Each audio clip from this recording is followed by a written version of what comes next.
নমস্কাৰ লৈ আহিছো এই মুহূৰ্ত অন্য এটা ৰাজনৈতিক খবৰ সমাগত বিটিআৰৰ নিৰ্বাচন আৰু বিটিআৰৰ নিৰ্বাচনৰ পূৰ্বে এবাৰ নিৰ্বাচনী ৰণকৌশলেৰে বড়োভূমিলৈ ৰাজ্যৰ মুখ্যমন্ত্ৰী ডক্টৰ হিমন্ত বিশ্ব শৰ্মা আৰু পাঁচটাকৈ দিন পাঁচখনকৈ জিলাত ইতিমধ্যে নিৰ্বাচনী প্ৰস্তুতি চলাব ৰাজ্যৰ মুখ্যমন্ত্ৰী গৰাকী আৰু এবাৰ বিজেপি অকলেই নিৰ্বাচনত প্ৰতিদ্বন্দ্বিতা আগবঢ়াব বুলি উল্লেখ কৰিছিল ৰাজ্যৰ মুখ্যমন্ত্ৰী গৰাকী আৰু তাৰে এতিয়া পূৰ্ণ প্ৰস্তুতি চলোৱা দেখিবলৈ পোৱা গৈছে বড়োভূমিত জনাইছো এই মুহূৰ্তত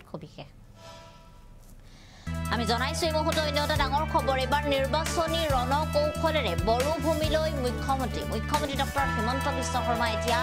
বড়োভূমিত মুখ্যমন্ত্ৰী ডক্টৰ হিমন্ত বিশ্ব শৰ্মাৰ বিটিআৰ অভিযান ইতিমধ্যে আৰম্ভ হৈ গৈছে আৰু এবাৰ তেখেতে 5 দিনীয়া কাৰ্যসূচীৰে বিটিআৰলৈ গৈছে বিটিআৰৰ মুখ্যমন্ত্ৰী ডক্টৰ হিমন্ত বিশ্ব শৰ্মাই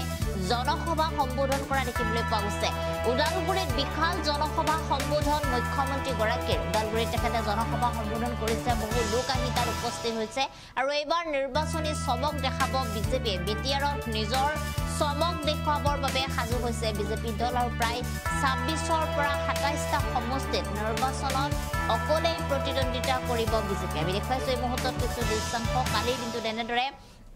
হাজাৰ লোক আহি উপস্থিত হৈছে বহুতে ৰাজ্যৰ মুখ্যমন্ত্ৰী গৰাকীক চাবৰ বাবে এবাৰ তাত আহি উপস্থিত হোৱা দেখিবলৈ পোৱা গৈছে আৰু সমাগত বিটিআৰৰ নিৰ্বাচনৰ বাবে মাজত মাত্ৰ কিছু দিন বাকী আছে আৰু তাৰ পূৰ্বে এবাৰ বড়োভূমিৰ আন যিসমূহ ৰাজনৈতিক দল আছে সেই ৰাজনৈতিক দলসমূহেও পূৰ্ণ প্ৰস্তুতি চলোৱা দেখিবলৈ পোৱা গৈছে ইউপিপিএলে হওক বা বিপিএফ দলে হওক প্ৰতিটো দলে ইতিমধ্যে তেওঁলোকে পূৰ্ণ প্ৰস্তুতি চলাইছে আৰু ইয়াৰ মাজতে এবাৰ ৰাজ্যৰ মুখ্যমন্ত্ৰী ডক্টৰ হিমন্ত বিশ্ব শৰ্মাই উল্লেখ কৰা দেখিবলৈ পোৱা গৈছে যে এইবাৰ ইউপিপিএলৰ সৈতে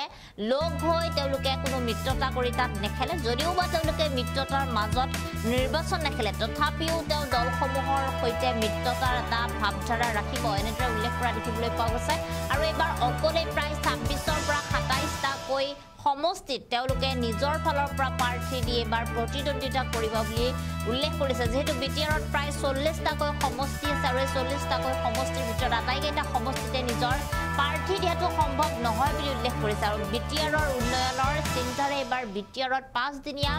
কাৰ্যসূচীৰে বড়োভূমিলৈ গৈছে ৰাজ্যৰ মুখ্যমন্ত্ৰী ডক্টৰ হিমন্ত বিশ্ব শৰ্মা আৰু নিৰ্বাচনী ৰণকৌশল তেওঁ ইতিমধ্যে আৰম্ভ কৰি দিছে উদালগুৰিত প্ৰথমখন জনসভা সম্বোধন কৰাৰ সময়ত এনেদৰে হাজাৰ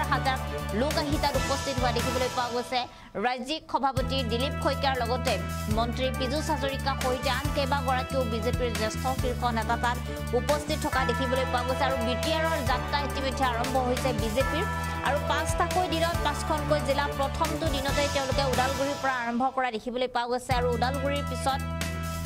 আজিৰ দিনটো তামুলপুৰত উপস্থিত থাকিব ৰাজ্যৰ মুখ্যমন্ত্ৰী ডক্টৰ হিমন্ত বিশ্ব শৰ্মা 5 জুলাইত তেওঁলোকে বাক্সাত উপস্থিত থাকিব আৰু ইয়াৰ পিছত তেওঁলোক উপস্থিত হ'ব কোকৰাঝাৰত আৰু কোকৰাঝাৰৰ পিছত অন্তিমটো দিনত তেওঁলোকে চিৰাং জিলাত উপস্থিত হ'ব আৰু আটাইকেইখন জিলাতেই তেওঁলোকে ইতিমধ্যে নিজৰ প্ৰাৰ্থী দি বিজেপিৰ তৰফৰ পৰা নিৰ্বাচনী ৰণকৌশল নিৰ্বাচনী প্ৰস্তুতি চলাব আৰু সমাগত বিটিআৰৰ নিৰ্বাচনত এবাৰ কোনে বিটিআৰৰ গাড়ী দখল কৰিব কাৰ ক্ষমতা বিটিআৰৰ হাতলৈ যাব সেয়া হৈ পৰিছে এতিয়া আটাইতকৈ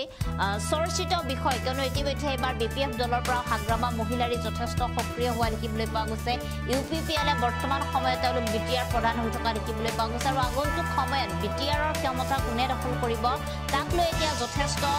চৰ্চা দেখিবলৈ পোৱা গৈছে আৰু বড়োভূমিত এতিয়া নিৰ্বাচনী প্ৰস্তুতি দেখিবলৈ পোৱা গৈছে